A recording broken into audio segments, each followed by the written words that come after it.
Baik, jamaah sekalian, kita mulai saja insya Allah kajian kita pagi ini. Assalamualaikum warahmatullahi wabarakatuh. Waalaikumsalam warahmatullahi wabarakatuh. Alhamdulillah, wassalatu wassalamu ala rasulillah wa ala alihi wa ashabihi ajmain. Kita buka forum kita dengan bersama-sama membaca kalimah basmalah. Bismillahirrahmanirrahim. Ya Allah, pagi ini kajian akan dibawakan oleh Ustadz Sukeri Abdillah. Disiapkan presentation. Ini aneh share presentasinya. Semoga semuanya bisa lihat. Tafadhol Ustadz, bisa kita mulai. Baik, akhi.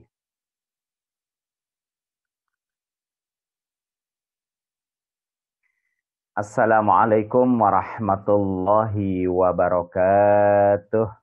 Waalaikumsalam warahmatullahi wabarakatuh. Alhamdulillahi rabbil alamin. Wa bihi nasta'inu ala umuri dunya waddin. Sayyidina Muhammadin wa ala alihi wa ashabihi ajma'in. Amma ba'd. Qala Allah Ta'ala fil kitabihil karim. A'udzu billahi minasyaitonir rajim. Ya ayyuhalladzina amanu taqullaha haqqa tuqatih wa la tamutunna illa wa antum muslimun. Sadaqallahul azim. Bapak Ibu yang dirahmati Allah Subhanahu wa taala, kita tetap bersyukur kepada Allah karena usia kita tetap dihantarkan pula oleh Allah Subhanahu wa taala masuk bulan Ramadan.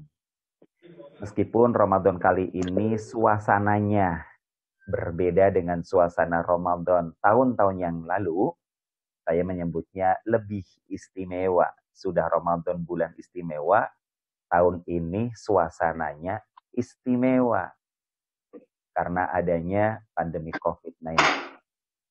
Namun demikian, kita tetap optimis dan semangat. Optimis bahwa kita bisa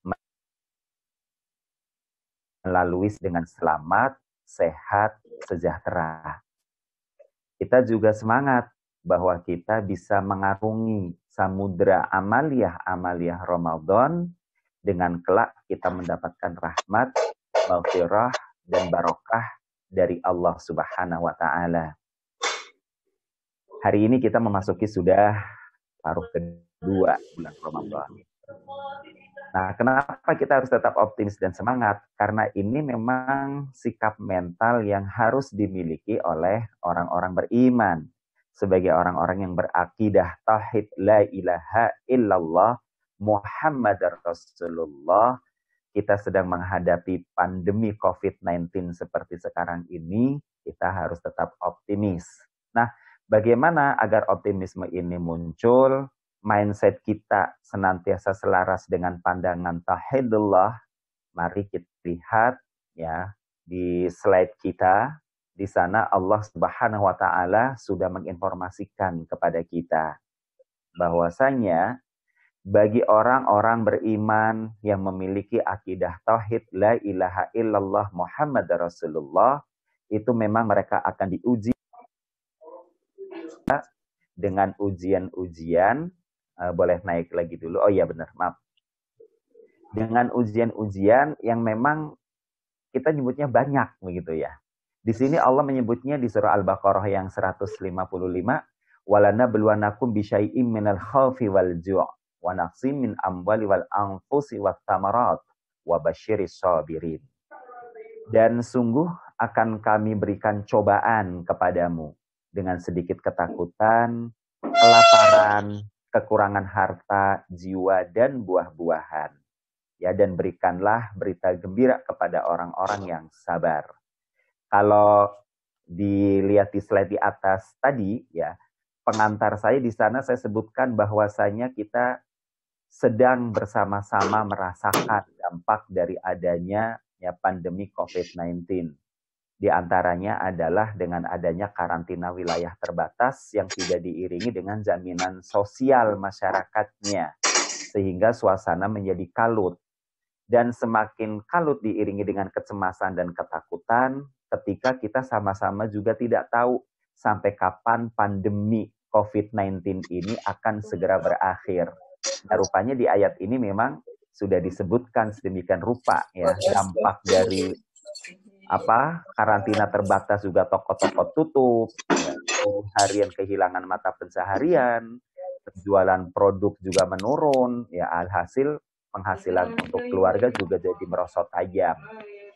Nah, tadi dampaknya orang kemudian menjadi cemas, tidak bisa menafkahi anggota keluarganya. Ditambah kalau tidak ada kepastian kapan ini pandemi akan berakhir. Nah, turun lagi. Apa yang Allah sebutkan di dalam surah Al-Baqarah ayat 155 ini memang betulan nyata terjadi dan sedang kita rasakan bersama. Yakni adanya adanya perasaan takut, kemudian kelaparan, ya. Wa naqsim minal amwali wal anfus, kekurangan harta, jiwa, wastamarot, dan buah-buahan. Hari ini merata. Turun. Yang ayat ke-156-nya setelah Allah menyebutkan wabasyiris sabirin tadi di akhir 155, orang-orang yang sabar yang seperti apa? Alladzina idza asabathum musibah qalu innalillahi wa inna ilaihi raji'un. Yakni mereka orang-orang yang apabila ditimpa musibah, ucapan yang keluar dari lisan mereka adalah innalillahi wa inna ilaihi raji'un. Sesungguhnya semua ini adalah milik Allah Subhanahu wa ta'ala. Suka, duka, sehat, sakit, waras, penyakit, semua adalah milik Allah Subhanahu wa ta'ala. Wa ilaihi raji'un, dan semuanya akan kembali kepada Allah. Tak terkecuali juga virus atau COVID-19 ini. Semua adalah milik Allah. Semuanya akan kembali kepada Allah. Nah, bagi orang-orang yang bersabar dan mengucapkan innalillahi wa inna ilaihi raji'un, Allah memberikan garansi. Nah, ini jadi beriring dengan musibah selalu ada rahmah. Nanti kalau di ayat lain, beriring dengan kesulitan selalu ada kemudahan. Nah, bentuknya apa? Kalau di ayat lain tadi, inna ma'al usri yusra, bahkan diulang, wa inna ma'al usri yusra. Kalau di ayat ini, 157-nya, Allah menyebutkan, ulaika alaihim shalawatum mir rabbihim wa rahmah, wa ulaika humul muhtadun. Bentuk rahmat kasih sayang Allah di balik setiap musibah, kalau di ayat ini ada 3 jadinya nih. Yang pertama adalah sholawat dari Rabb kalian atau Rabb mereka. Sholawat di sini diartikan adalah keberkahan yang sempurna. Dengan adanya COVID-19 ini sebenarnya ada keberkahan. Nah, ini yang kita jadi tanda tanya loh. Virus, penyakit, bahkan dampaknya merontokkan sendi-sendi kehidupan, sendi-sendi ekonomi juga rontok, kok dibilang keberkahan. Dari mana kita bisa memandang sisi atau makna keberkahannya bahwa Allah Subhanahu wa ta'ala menjadikan ini sebagai keberkahan yang sempurna buat kita. Lagi-lagi, sebagai orang yang berakidah tauhid, la ilaha illallah Muhammad Rasulullah, pandangan kita adalah pandangan tauhid, bukan yang lainnya. Kenapa? Karena tidak ada persoalan dalam kehidupan ini yang tidak ada jawabannya di dalam Al-Quranul Karim. Jika kita merasa belum menemukan, bisa jadi memang kita belum memahami dari pesan-pesan yang tersurat di dalam Al-Quran. Nah, kembali lagi, kok bisa Pak Ustadz dikatakan penyakit ini, virus ini, kok disebutnya sebagai keberkahan? Ya, keberkahan yang dimaksud adalah dari kata barokah yang artinya mulia. Dengan adanya virus seperti sekarang ini, Allah bermaksud mengangkat kemuliaan orang-orang beriman. Mereka yang tadinya jauh dari Allah Subhanahu wa ta'ala sedang dipanggil. Supaya apa? Supaya mendekat. Kalau didekat bagaimana? Bukti bahwa Allah memuliakan kita. Allah masih memanggil. Ada orang yang na'udzubillah min dzalik, jauh dari Allah, dibiarkan sama Allah, nggak dipanggil. Orang yang di hatinya masih ada iman, dengan adanya virus seperti ini, dia langsung nengok ke Allah. Nah, bagaimana dengan yang mereka selama ini sudah taat, Pak Ustadz? Apakah diuji juga? Nah, ini, kalau yang ini, kemuliaannya dinaikkan derajatnya, title-nya di sisi Allah Subhanahu wa taala. Supaya apa? Menjadi mukminuna haqqa, menjadi mukmin yang sebenar-benarnya. Di surah Al-Ankabut misalnya ayat yang 2 sampai 3 Allah menyebutnya ya ahasiban nasu ayutraku ayyaqulu amanna wa hum la yuftanun. Apakah manusia itu mengira akan dibiarkan begitu saja mengatakan kami telah beriman. Kemudian tidak kami berikan ujian lagi kepada mereka? Walaqad fatanna ladzina min qablihim. Dan sungguh kami telah memberikan ujian kepada orang-orang terdahulu sebelum mereka. Fala ya'lamanallahu alladzina shadaqu wala ya'lamanna alladzina kadzabu.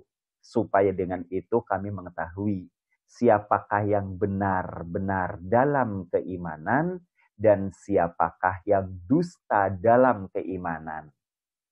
Seleksi ya bagi mereka yang selama ini udah sholat, zakat, saum, haji, berakhlakul karimah. Apakah ini juga ujian juga Pak Ustadz? Ya, ujian juga untuk apa? Naik title. Ibarat seorang pelajar, ya mereka yang tadinya suka bolos, berangkat dari rumah ke sekolah, di sekolah nggak masuk kelas. Nah, dipanggil, sini sama gurunya. Nah yang udah di kelas, yang udah ikut proses bagaimana? Ikut ujian. Jadi jangan berharap bisa ikut ujian kalau nggak pernah ikut proses belajar mengajar. Jangan berharap akan diuji oleh Allah Subhanahu wa taala kalau selama ini kita belum bisa menjalankan ketaatan. Nah, bagi mereka yang taat sekarang diuji untuk dinaikkan derajatnya. Ini yang pertama. Jadi virus ini adalah barokah yang sempurna dari Allah Subhanahu wa taala karena Allah sedang menyeleksi siapakah orang-orang yang benar-benar dalam keimanan, istiqomah. Yang kedua adalah merupakan rahmat dari Allah Subhanahu wa taala. Nah, rahmatnya tadi, sudahlah yang jauh dari Allah dipanggil, sudah dipanggil ngapain? Nah, ada juga yang udah di ruang keimanan kan tadi diem aja kan. Nah, ini udah di ruang keimanan dia brojol mulu, keluar mulu dipanggil. Setelah dipanggil, bentuk rahmatnya apa? Bentuk rahmatnya adalah dengan adanya stay at home, ya kemudian yang selama itu tidak pernah sholat, di era pandemi ini, dia malah sholat. Maka ketika ada orang bilang, Pak Ustadz, setelah ada pandemi ini, alhamdulillah saya jadi sholat. Saya nanya, kok bisa Om? Gimana ceritanya? Emang takut sama corona? Ya bukan takut corona aja, takut mati lah Pak Ustadz. Terus gimana sholatnya? 1 waktu apa berapa waktu? 5 waktu lah Pak Ustadz. Kata saya, good, alhamdulillah. Barakallah Om, kata saya. Dia bilang, terus Pak Ustadz kan memang saya lama gak sholat ya. Semenjak si kecil lahir. Anaknya tuh udah 3 tahun yang paling kecil. Waktu saya sholat, masa dia bilang gini, ayah sholat ya? Iya nak. Masa dia ngambil sajadah, dia ikut sholat Pak Ustadz. Nah, ini kan berkah dan juga rahmat dari Allah Subhanahu wa taala. Yang ketiga, di sini Allah menyebutkan mereka itulah orang-orang yang mendapat petunjuk. Petunjuknya dari sisi apa? Dari sisi ilmu pengetahuan. Seluruh manusia sedang berlomba-lomba mencari penemuan-penemuan baru obat antivirus khususnya COVID-19. Orang Islamnya juga begitu. Ditantang oleh keadaan, dituntut oleh keadaan, dibimbing oleh Allah Subhanahu wa taala untuk terus ya bisa mencari solusi-solusi. Kalau dalam bahasa guyon versi kita nih, kita untuk Indonesia diberikan oleh Allah hidayah, petunjuk bagaimana cara menghargai kekayaan alam yang sudah Allah berikan kepada kita. Makanya kan kemudian kita baca tuh, viral ya di media sosial. Oh, pencegahannya itu ternyata minum teh. Oh, pencegahannya itu ternyata minum lemon. Oh, berjemur, dan lain sebagainya. Kita yang selama itu menyia-nyiakan, tidak terlalu memperhatikan tentang besarnya sebuah nilai dari sebuah rahmat karunia Allah Subhanahu wa taala, hari ini kita diajarkan bagaimana menghargai lingkungan. Bagaimana menghargai kekayaan alam. Bagaimana kita bisa memiliki jiwa lemah lembut yang disebut dengan kearifan lokal. Ternyata kekayaan hayati negeri ini begitu besar luar biasa.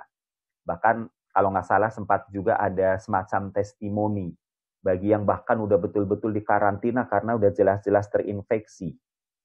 Nah, beliau juga bercerita, ternyata di sana hanya minum lemon, berjemur, bla bla bla bla, dijelaskan panjang lebar. Alhamdulillah hari ini saya menjadi membaik.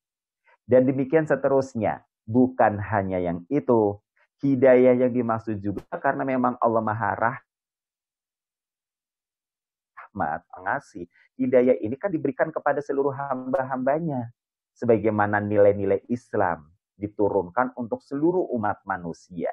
Makanya Allah menyebutnya wa ma arsalnaka illa kafatal linnas, dan tidak aku utus engkau ya Muhammad kecuali untuk seluruh umat manusia. Al-Quran ini untuk seluruh umat manusia.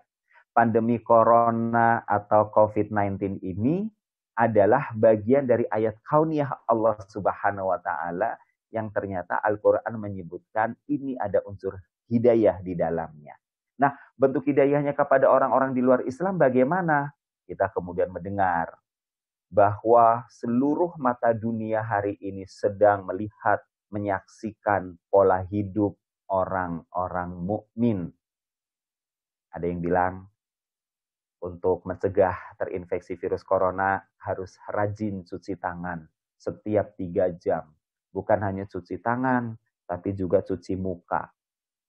Nah, mulai itu, entah memang benar apa kebetulan mengaitkan dan dikaitkan, kemudian statementnya muncul. Ternyata Islam sudah lebih dulu. Dengan apa? Berwudu, sholat fardu. Itu siklusnya hampir setiap 3-4 jam. Bahkan ketika waktu sholatnya jauh, kayak isya ke subuh misalnya, seorang mukmin sebelum tidur disunahkan untuk berwudu. Nah, itu menjadi sarana untuk mencegah terinfeksi virus corona supaya tidak masuk ke kerongkongan dan tembus ke paru-paru. Islam sudah lebih dulu mengajarkan tentang toharoh. Bukan sekedar bebersih, toharoh itu bersuci, ada unsur nilai spiritual di dalamnya, yaitu berwudu. Bukan sekedar cuci tangan dan cuci muka dalam rangka memenuhi standar medis. Bukan hanya itu, ada hidayah Islam di dalamnya. Maka seluruh dunia kemudian melihat, mempelajari, tanpa sadar sebagian mereka mempraktekkan berwudu. Hidayah buat mereka. Ada juga konon di negeri barat sana, di jalan menuju bandara udara mereka pasang papan reklame besar yang kemudian menyitir ungkapan yang berbunyi kalau di Indonesia kan, jangan memasuki wilayah wabah dan jangan meninggalkan wilayah wabah, dalam kurung Prophet Muhammad.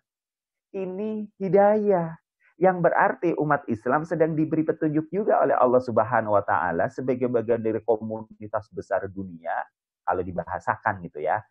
Allah lagi bilang, "Heh, muslimun, kalian ini suluh dunia, maka jadilah suluh. Kalian ini tauladan buat dunia, maka jadilah orang yang patut diikuti." Sehingga bahasanya tutwuri handayani. Jadilah tutwuri handayani karena kalian hari ini seluruh dunia sedang melihat Islam dan umat Islam. Hari ini umat Islam sedang menjadi sorotan hidayah kebersihan. Next di bawahnya. Lantas kalau mindset kita sudah selaras seperti ini, bagaimana cara kita membangun optimismenya supaya mindset ini terjaga, dan dengan optimisme ini juga membuat kita bisa bangkit. Bukan sekedar, oh iya udah paham, innalillahi wa inna ilaihi raji'un, kemudian selesai. No, kita harus bangkit. Nah, beberapa poin yang harus kita miliki untuk membangun mindset optimisme ini, di antaranya adalah kita harus selalu berhusnudzon kepada Allah Subhanahu wa taala. Bahwa adanya virus ini Allah sudah menentukan sedemikian rupa jauh sebelum penciptaan langit dan bumi, jauh sebelum pandeminya menyebar, jauh sebelum teknik penularannya juga dijelaskan oleh para ahli. Dan Allah menyebutkan dalam surah Al-Hadid ayat yang ke-22 ini. Ma asaba min musibatin fil ard wala fi usikum illa fi kitabim min qabl an nabra'aha, kata Allah. Tiada satu bencana pun yang menimpa di seluruh permukaan bumi. Tidak ada pandemi COVID-19, ya wabah yang mendunia, taun yang menyebar kemana-mana ini. Dan tidak juga ya pada dirimu sendiri, teknik bagaimana berpindahnya atau teknik terjadinya penularan, na'udzubillah min dalik. Ya. Kecuali fi kitabim min qabl, sudah kami tuliskan di kitab Lahul Mahfuz jauh sebelum an-ra'aha. An-nabra'aha, sebelum kami menciptakan itu semuanya. Inna fi dzalika 'alallahi yasir. Sesungguhnya bagi Allah menjadikan hal seperti ini adalah hal yang sangat mudah. Maka tadi saya katakan, tidak ada dalam kehidupan ini persoalan kehidupan kecuali ada jawabannya di dalam Al-Quran. Begitu secara kontekstual persoalannya terjadi, ya hari ini virus gitu ya, jadi penyakit. Rasulullah SAW 14 abad yang lalu juga sudah menegaskan, Allah la yanzilu da'in illa yanzilu dawa. Allah tidak menurunkan penyakit kecuali bersama dengannya sudah Allah berikan obatnya. Itu tadi di kita, kekayaan hayati, kekayaan matahari, ya kan, suka atau tidak hari ini orang berjemur. Kalau berjemur doang diem, bengong kan gak enak. Olahraga. Wah, kemudian para ahli bercerita lagi. Ya memang harus berolahraga. Karena itu cara penyerapan tubuh terhadap unsur vitamin D di cahaya matahari. Kalau diem doang ya gak maksimal vitamin D-nya. Bahkan ada yang bilang kalau diem doang ya gak masuk. Jadi dengan adanya gerakan maka tubuh kita malah menyerap unsur vitamin D dari cahaya matahari.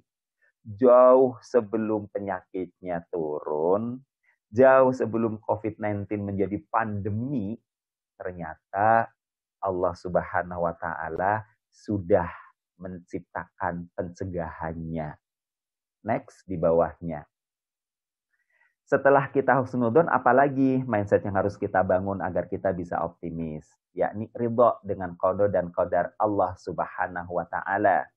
Apapun yang menimpa kita sekarang ini adalah sesuatu yang menurut kita tidak saya sukai, tidak kita sukai. Ya maunya kita nggak ada masalah dalam hidup, kan begitu. Tapi nyatanya Allah kirim dalam kehidupan ini masalah. Kita nggak mau ada yang namanya virus apapun deh namanya. Yang sekarang ini COVID-19, saya juga nggak mau. Kita nggak mau. Tapi ternyata Allah kirimkan. Kenapa? Ini memang sudah qada dan qadar Allah. Makanya kalau ucapannya dengan adanya qada dan qadar Allah yang menurut kita tidak baik, kata Rasulullah, idza asabathu musibah fala taqul law kada kana kada wa kada. Jika kamu tertimpa suatu musibah, jangan kamu mengatakan seandainya begini, seandainya begitu. Kenapa? Kata Nabi, kalimat seperti itu iftati abwabus syayatin, berpotensi untuk membuka pintu-pintu syaitan.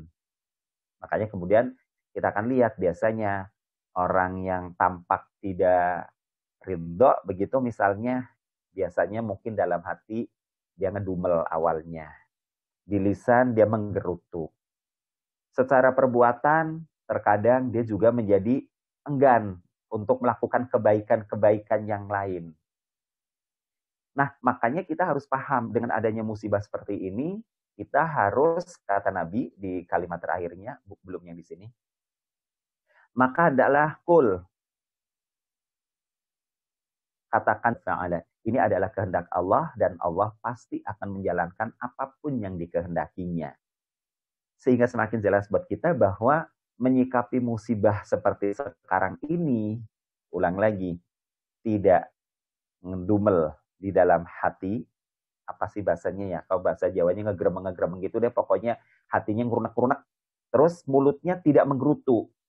Supaya apa? Tidak menyalahkan sana sini, tidak menyalahkan keadaan dengan kalimat tadi, kalau kada karena kadar adanya begitu. Tidak. Tapi qadarullahu masya'a fa'ala. Ini adalah kehendak Allah dan Allah pasti akan menjalankan apa yang dikehendakinya. Jika kalimat ini dimunculkan, memang berikutnya kita akan berpikir hal-hal yang sifatnya solutif dibanding kita mengatakan lau kada kana kada wa kada. Kita nanti akan ya blunder di situ terus muter, tidak ketemu jalan keluar. Yang ketiga, kita lihat lagi, setelah kita ridho kita harus ngapain? Kita harus sabar. Sabar menghadapi musibah seperti sekarang ini. Mungkin kalau dalam bahasa candanya lagi, orang akan mengatakan, Pak Ustadz, kita ini mati bukan karena corona, tapi kita mati karena lapar akibat adanya stay at home. Ada lagi yang begitu. Nah ini kan berarti sudah virusnya adalah musibah, ada musibah yang kedua karena dampak dari adanya tadi karantina wilayah, orang tidak bisa beraktivitas, ada musibah berikutnya nih. Jadi bagaimana? Sabar. Dalam keadaan sabar, apa yang harus kita lakukan? Nah, di sini.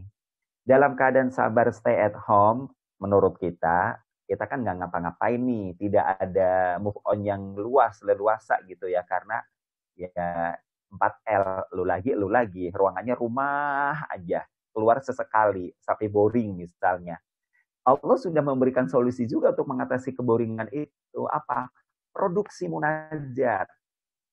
Produksi munajatnya bukan sekedar munajat, memang betulan ada munajat ritual. Apa itu? As-shalah. Makanya di sini Allah menyebutnya ya ayyuhalladzina amanu sta'inu bis-sabri was-shalah. Innallaha ma'as-sabirin.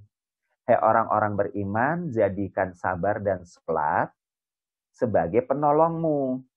Sabar yang pertama kan tadi, sabar kalau secara lughah para ulama menyebutnya tahan. Ini secara lughah. Tapi kalau secara maknanya, maknawiyahnya, ulama menyebutkan sabar itu maknanya adalah ridho dan taslim. Ridhonya di atas tadi udah kita pahami. Terima dengan tidak mengeluh. Ridho dulu nih. Tapi taslim itu artinya berserah, berpasrah.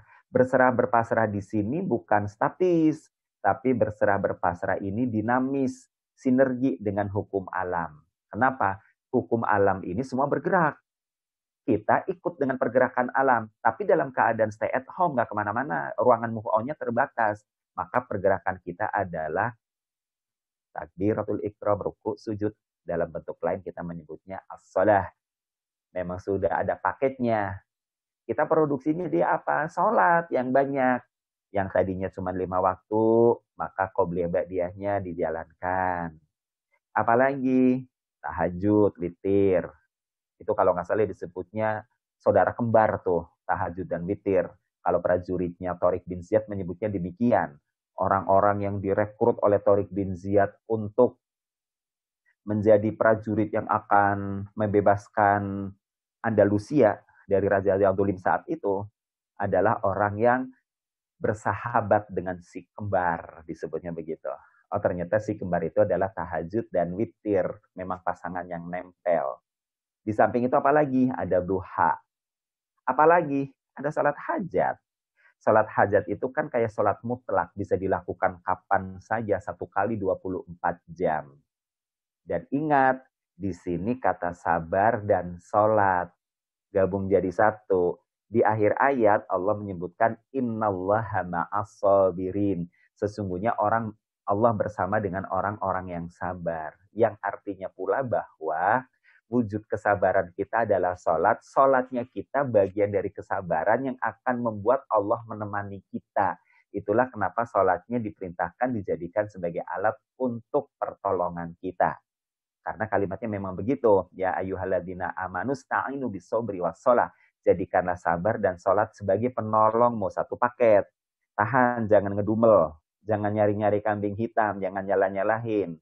Nah, itu namanya sabar. Terus, wujud taslimnya apa? Kalau ini tadi sabar dalam arti ridho. Taslimnya bagaimana? Bersinergi. Produksi munajat-munajat dengan sholat itu tadi. Nah, ini satu paket yang membuat Allah akan menemani kita. Jadi 2 in 1. Kalimatnya kalimat majemuk. Next, di bawahnya yang keempat, yang bisa kita lakukan adalah memperbanyak doa. Kalau boleh saya sarankan, dan itu memang yang saya lakukan di era pandemi ini, doanya maaf, jangan doa egois, hanya untuk saya, keluarga saya, bukan. Bukan doa dengan teori gelombang air yang dilempar batu, tengahnya dulu lempar pluk, baru nanti gelombang airnya meluas. Dalam berdoa dalam konteks ini, yang saya maksudkan justru sebaliknya. Dari gelombang yang luas itu kita tarik ke dalam. Misalnya apa? Kita bilang, ya Allah, angkat pandemi COVID-19 ini dari muka bumi. Jadikanlah kehadirannya sebagai penghapus dosa, penambah pahala untuk kaum muslimin muslimat seluruh dunia. Untuk hidayah buat saudara kemanusiaan saya. Udah gampangnya begitu deh, kalau nggak mau nyebut kata kafir gitu ya. Untuk saudara kemanusiaan saya. Jadikanlah keberkahan buat bangsa saya, bangsa Indonesia. Jadikanlah keberkahan buat teman-teman saya, para alim ulama, para guru, para habaib, para aktivis Islam. Doain mereka semua. Karena mereka memang betul-betul yang berada dalam garda terdepan di setiap kehidupan umat, di setiap zaman. Nah, siapa lagi? Kepada bapak ibu saya, kakak adik saya, keponakan sepupu saya, kepada mertua saya, ipar-ipar saya. Begitu. Kemudian kenalan, handetolan teman-teman saya. Baru yang terakhir, jadikanlah ini semua sebagai keberkahan untuk saya, pasangan saya, dan anak cucu saya. Pak Ustadz, kok doanya jadi aneh begitu? Iya, karena bumi ini, jagat raya ini ibarat kapal besar. Dan kapal besar ini sedang dilimbur permasalahan. Kita bagian terkecil di dalamnya. Nah, kalau kita doanya untuk kita yang terkecil, kitanya selamat, lingkungannya enggak, ya kita tenggelam bareng. Tapi kan paling tidak, kan tadi makanya di sisi mana doa dikabulkan, kita nggak tahu memang. Nah, ternyata misalnya Allah mengabulkannya doa yang semuanya nih. Nah, kita kan ada di dalamnya, udah keangkut. Beda kalau ngomongnya untuk diri sendiri atau keluarga sendiri saja. Nah, tapi di luar itu, kalau memang kita ada hajat-hajat besar, tafadhol, boleh kita sampaikan. Oh iya, maaf yang atas tadi hadisnya belum dibaca ya. Nanti kalau memang ada waktu di bawah boleh diulang. Tapi ntar dulu. Kita di sini dulu. Makanya Allah menyebutkan wa idza sa'alaka ibadi anni fa inni qarib. Adanya musibah ini bukti bahwa Allah sedang dekat kepada kita. Ingat ayat ini dirangkainya dengan saum. Saum itu menahan lapar, dahaga, aktivitas seksual, membuat sekujur tubuh kita kayak orang sakit, dan memang sakit, perih, gemeter, haus, dan lain sebagainya. Nah, ayat ini dirangkainya dalam situasi yang tidak enak. Kondisi sekarang ini, COVID-19 membuat situasi tidak enak. Dalam kondisi tidak enak seperti sekarang ini, kata Allah, fa inni qarib. Aku ini sesungguhnya dekat. Jadi ini momentum di mana sebenarnya Allah sedang sangat dekat. Sudahlah musibahnya atau nuansa musibahnya buat Allah dekat, sekarang masuk bulan Ramadan. Oh, itu luar biasa. Allah betul-betul menyorot kita hamba-hambanya. Untuk apa? Uji budak watada'i idadaan. Aku akan kabulkan, aku perkenankan doa orang-orang yang berdoa kepadaku. Namun ada syaratnya, stajibuli wal yu'minubi. Ikuti ketentuan-ketentuanku dan tetaplah percaya kepadaku. La'allahum yarsyudun, agar mereka senantiasa berada di dalam kebenaran, berada di dalam cahaya kebenaran yang terang benderang. Next ke bawahnya. Yang kelima adalah kita melakukan silaturahim, sebenarnya begitu ya. Cuma diawali dengan muhasabah, inovasi, dan silaturahim. Jadi maksud saya silaturahimnya harus ada bahan. Jangan sampai silaturahim, maaf, hanya membawa persoalan atau ngomongin keluhan. No, bahannya harus positif, produktif, syukur-syukur bisa, ya profit oriented lah bahasa kasarnya kalau dalam bisnisnya seperti itu. Makanya muhasabah. Yang dimuhasabah dalam era pandemi seperti ini apa? Kompetensi diri. Potensi yang kita miliki apa? Terutama dari ilmu dan keterampilan.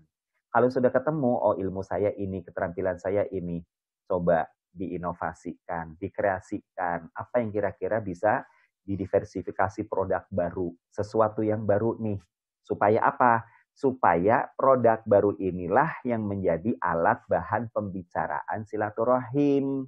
Namun demikian, karena memang semangatnya juga silaturahim, ngambil ilmu marketingnya juga marketing yang beneran. Kalau sales marketing yang benar, mau datang ke prospek, begitu sampai di sana, prinsipnya bukan saya ingin menjual apa, tapi prinsipnya adalah Anda butuh apa. How can I help you? Nah, jadi bahasanya setelah ketemu semua tuh produknya, keterampilannya, say hello, sampaikan, Assalamualaikum Bapak Ibu, apa kabar? Semoga Allah selalu memudahkan urusannya dan lain sebagainya.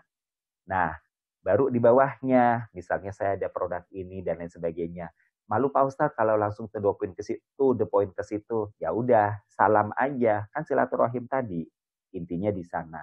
Nah, di sini Allah menyebutkan man ahabba ayub satolahu fi rizqihi wa yunsa'alahu fi ajalihi fal yattaqillah wal yasil rahimah. Barang siapa yang suka diluaskan rizkinya dan ditangguhkan ajalnya, secara disebutnya di sini seperti itu, hendaklah ia bertakwa kepada Allah dan menyambung silaturahim. Ini sudah sangat jelas. Pesannya sangat definitif. Next, mungkin poin yang terakhir yang ke-6. Yang bisa kita lakukan di era pandemi seperti sekarang ini adalah menanamkan mindset yang positif bahwa na'udzubillahi min dzalik, dan kita doakan yang terkena, khususnya yang meninggal dunia dengan virus COVID-19 ini, insya Allah jika ia seorang muslim dipastikan kematiannya adalah mati syahid. Sesuai dengan sabda Rasul sallallahu alaihi wasallam, qala Rasulullah sallallahu alaihi wasallam, at-ta'un syahadatu likulli muslim. Ta'un ini adalah merupakan bukti syahadah bagi orang-orang mukmin. Maksudnya kalau ia mati, matinya berkedudukan mati syahid. Ini beberapa poin yang bisa kita bangun di dalam mindset kita untuk menjaga optimisme kita sebagai insan yang bertauhid, insan yang berakidah, la ilaha illallah Muhammad Rasulullah. Baik, mungkin ini dulu Bapak Ibu yang bisa saya presentasikan. Kalau mau diperdalam dengan sharing dan tanya jawab, Fadol, saya kembalikan dulu kepada Ridwan ya, hostnya. Fadol ah. Ya, insyaallah Ustaz Sukeri. Monggo Bapak Ibu jamaah, misalnya ada yang mau bertanya bisa langsung atau bisa diketik di chat. Ini ada pertanyaan satu ini Ustadz dari Pak Dedi. Di masa wabah ini bagaimana pendapat Ustadz mengenai kondisi masjid? Karena masih ada saja yang berbeda pendapat dalam penggunaan masjid dan fasilitasnya. Ada yang tetap bersikuku untuk memaksimalkan masjid terkait dengan sholat berjamaah. Monggo Ustadz. Baik. Ya, prinsipnya kalau berbicara secara moderasi berpikir sih ya kita menghargai siapa yang tetap melakukan sholat berjamaah di masjid maupun yang mengikuti anjuran zu'ama dan ulama untuk stay at home. Kenapa kita harus menghormati di sana? Kita menghormati yang di sana tentu yaitu tadi dengan ro'yu, dengan pikiran yang jernih, karena adin al-akal. Agama ini adalah akal. Tidak ada agama bagi yang tidak berakal. Yang dimaksud akal bagaimana? Agama ini perpaduan antara iman di hati dengan pengetahuan yang ada di alam berpikir. Maka yang kita hormati, yang kita hargai, yang bagaimana? Yang mereka betul-betul menjalankan protap pencegahan COVID-19. Misalnya protokoler, maaf ya, itu mungkin protapnya udah jelas. Tapi protokoler nih yang lebih ketatnya lagi. Misalnya ke sana harus dalam keadaan datang cuci tangan, ya kan? Terus jaga jarak, tidak ada salaman, tidak ada cipika-cipiki, bahkan sampai sholat pun jaga jarak misalnya.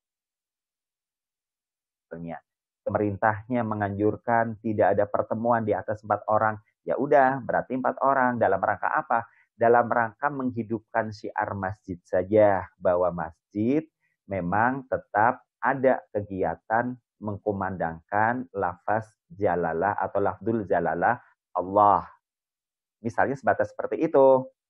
Bukan kemudian ke masjid yang sudah dilarang sholat Jumat, masih sholat Jumat, kemudian apa? Gerombol begitu ya. Bukan yang begitu. Kalau yang begitu tetap teguran. Nah, yang seperti ini ditegurnya bagaimana? Ya tadi kita kasih tahu, Pak, Bu, sebenarnya sih kita menghargai yang tetap mau ke masjid. Tapi protokoler COVID-19-nya dijalankan dengan baik. Kan ada protapnya jelas seperti ini. Nah, kalau Bapak Ibu melanggar, apalagi biasanya kan yang di luar mikirnya gini, masjid lah ditutup, mall pasar dibuka, begitu kan. Harus dibedakan. Orang yang pergi ke pasar, ke mall itu dalam keadaan mendasar. Kita berhusnudon. Mereka adalah orang-orang yang memang zuama, pemerintah juga mengizinkan. Karena mereka logistik, begitu kan. Bagian kebutuhan dasar manusia yang lainnya. Makan. Sementara saya kan lebih takut kepada Allah. Ini kan ibadah. Ngapain takut COVID-19? Syirik tahu. Takutnya sama Allah. Ayo ibadah. Nah, kita kan diremonjong. Ya.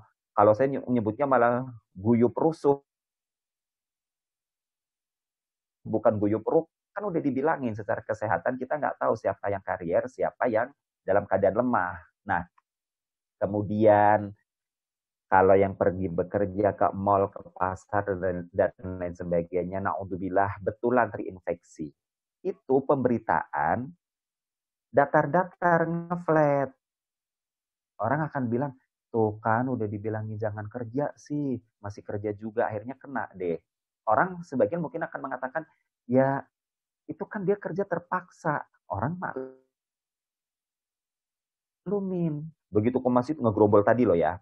Ngegrombol tidak pakai protokoler yang baik, kemudian kena nih, terinfeksi. Menyebar berita. Kira-kira omongan orang gimana tuh Pak? Besar kemungkinan orang akan bilang, bandel sih udah dibilangin.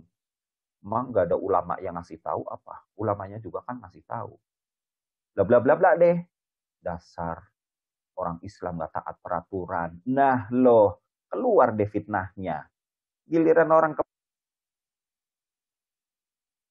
pasar, itu orang gak ngeluarin fitnah apa-apa. Tapi begitu masjid, udah kemana-mana. Nanti macem-macem dong kalimatnya. Tuh kan terbukti masjid itu kumuh, kotor, tempatnya penyakit. Udah, gak karu-karuan. Nah, ini sebenarnya yang juga kita jaga. Makanya kalau kembali kepada usul fikihnya, menghindari mengambil manfaat dalam rangka menghindari terjadinya mafsadat. Salat berjamaah memang bermanfaat, dapatnya sama Allah, bukan sama virus. Yes, oke. Tapi ingat, ada bahaya yang mengancam, yang kita tidak tahu. Para ahli mengatakan kita nggak tahu, nggak bisa diraba, nggak bisa dilihat. Para ulama mengatakan kita nggak tahu. Para zuama, pemerintah juga bilang kita nggak tahu. Siapa yang carrier, siapa yang memang sudah betul-betul terinfeksi ketika dia nggak ngerasa masalahnya kan. Ada istilah apa tuh orang OTG. Orang seperti itu. Nah, kemudian terjadi fitnahnya kepada Islam kemana-mana udah. Nah, ini harus kita pahami. Maka saya ulang lagi, yang ke masjid, ya udah secara moderasi kita hargai saja sepanjang memang protokolnya dijalankan. Yang di rumah kita appreciate. Itu aja akhi. Kalau bicaranya orang lain. Tapi kalau untuk saya gimana Pak Ustadz? Saya pribadi, Sukeri Abdillah tetap menganjurkan kepada seluruh umat Islam tetap di rumah, ikuti seruan ulama dan zuama. Pertanyaan lagi Ustadz, mungkin agak melanjutkan yang tadi ya. Kan sebentar lagi masuk 10 terakhir bulan Ramadan, di mana iktikaf adalah salah satu yang sangat dianjurkan. Nah, mungkin pertanyaannya ada dua ini. Setahu kita kan iktikaf itu di masjid ya. Yang pertama, terus gimana kalau kita dilarang ke masjid, iktikafnya seperti apa? Lalu yang kedua, apakah bisa kita ya diam-diam aja pergi ke masjid gitu Ustadz? Jadi tidak bergerombol tapi diam-diam gitu. Bagaimana Ustadz? Iya. Nah, kalimat terakhir saya tamsilkan dengan penjelasan di atas. Sepanjang protokolernya dijalankan dengan baik, tafadhol, yakin aman Pak Ustadz, cuman saya seorang, ya monggo. Kan tadi masjidnya juga jangan dibiarkan sepi, mestinya marbot ada minimal dong 2 untuk adzan sama bebersih misalnya ya. Kalau bebersihnya ada 4 orang gimana Pak Ustadz, kan digilir ganti ya. Yang penting di waktu sholat ada adzan berkumandang. Dan adzan kumandangnya juga kan hayya sholatnya sudah boleh diganti kan. sholatu ala rihalikum misalnya syiarnya. Nah itu kalau yang nyolong-nyolong nih Pak Ustadz, diem-diem gitu ya, sembunyi-sembunyi gimana, ya monggo aja. Yang penting pastikan protokolernya terjaga dengan baik dan yakin Anda bukan karier gitu deh. Ini dulu ya, satu. Yang kedua, bagaimana dong teknis untuk iktikafnya? Untuk teknisnya saya ingin menyebutkan dari sisi ummahat atau ibu-ibu dulu nih. Wanita itu kan dari dahulu kala, sekarang dan yang akan datang, tetap yang afdol itu iktikaf di rumahnya. Di rumahnya pun yang afdol adalah di kamarnya. Enak nih untuk yang wanita hari ini. Udah dia diem aja di kamar, gitu kan. Nah, bagaimana dengan yang laki Pak Ustadz? Yang laki iktikafnya adalah hari ini ada kompensasi. Kalau di tahun-tahun yang lalu dia beriktikaf dalam keadaan normal, iktikaf Ramadan ya.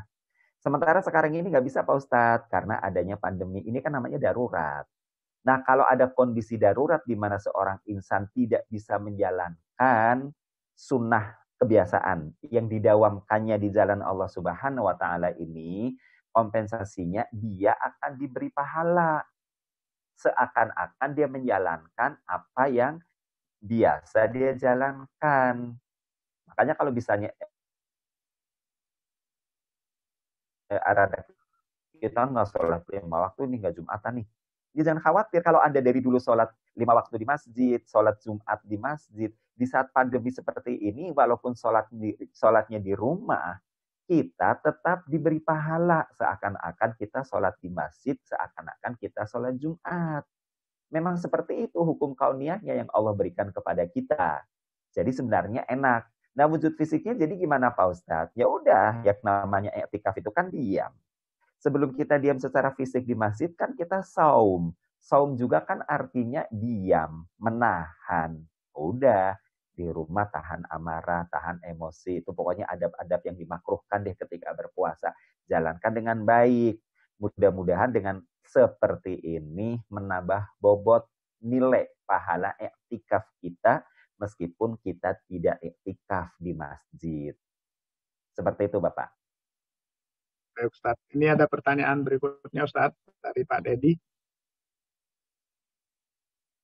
Assalamualaikum warahmatullahi wabarakatuh. Menanya dalam surah At-Tolak, surah ke-65 ayat 3, disebutkan bahwa Allah berfirman, barang siapa bertawakal kepada Allah, niscaya Allah akan mencukupi keperluannya.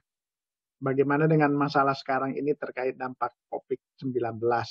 Apakah mereka yang bertawakal juga akan dijamin oleh Allah Subhanahu wa Ta'ala atas rezekinya? Dan mohon penjelasan juga dikaitkan dengan tafsir dari yang tadi dibacakan Ustadz di surah Al-Baqarah.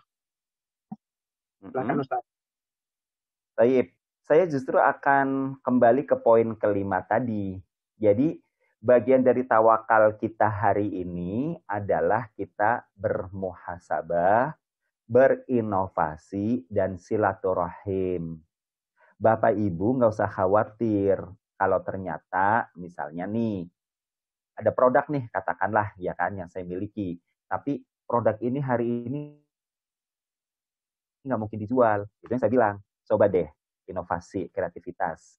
Menurut saya ini baik nih. Ya, coba jualan. Dijual aja. Ya. Supaya apa? Supaya kalau ditolak nggak sakit hati.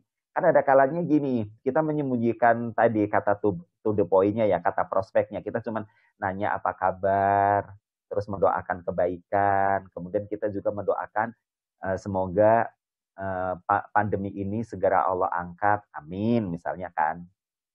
Kita berharap dong, karena menurut kita ini calon prospek yang bagus, yang potensial untuk ditawarkan produk. Sudah akseptasi kita tinggi, harapan kita tinggi, tahu-tahu di sananya jawab cuman waalaikumsalam. Gimana tuh? Kedubrak gitu ya. Kalau kita niatnya semata-mata ingin jualan produk, maka saya bilang, udah niatnya silaturahim. Ini namanya tawakal Pak Bu. Selebihnya titip sama Allah, biar Allah aja yang ngurus. Oh, mungkin pintu hamba sudah saya ketuk, tapi belum dibuka. Masih ada pintu langit dong. Kalau dalam bahasa energi psikologinya, ketika Allah tidak membukakan pintu, Allah pasti sedang membukakan jendela. Maka Pak Bu, di balik kekhawatiran, kecemasan kita, ketika tawakal kita pol, kalau disebut istilah kerennya, zero acceptation begitu deh pokoknya nih. Udah zero banget deh, udah bukan hopeless begitu, beda. Maksudnya kita udah pasrah sama Allah deh, harapan ini udah titip sama Allah, nggak ada rekayasa saya lagi. Kenapa? Ikhtiari manusiawi saya menurut saya sudah pol. Yang Pak Ustaz Sukeri bilang muhasabah, inovasi, tawarkan, betul. Udah saya jalani. Begitu Pak, Bu. Bisa jadi juga nanti akhirnya Allah, tadi yang kita jual kan, saya memberi contohnya produk yang di luar konten produk kita ya, yang memang sudah karakter kita misalnya. Nah, memang hari ini yang mungkin dijual, yang di luar itu, jual aja dulu. Bisa jadi nanti Allah memberikan rezeki yang kita miliki itu. Kalau dalam bahasanya Pak Dahlan Iskan kan, hari ini you jangan pernah malu untuk banting setir produk. Jangan malu untuk banting setir teknik marketing. Kalau dulu nunggu bola, sekarang you jemput bola. Tapi kan stay at home Pak Ustadz. Itu tadi, kan ada alatnya. Ada handphone, ada internet. Manfaatkan dengan baik. Terus saja kita lakukan itu. Pak, Bu, insya Allah. Nanti Allah yang akan memberikan rizkinya. Baik, itu akhir. Monggo Bapak Ibu, kalau masih ada yang ingin bertanya, silahkan mungkin satu lagi.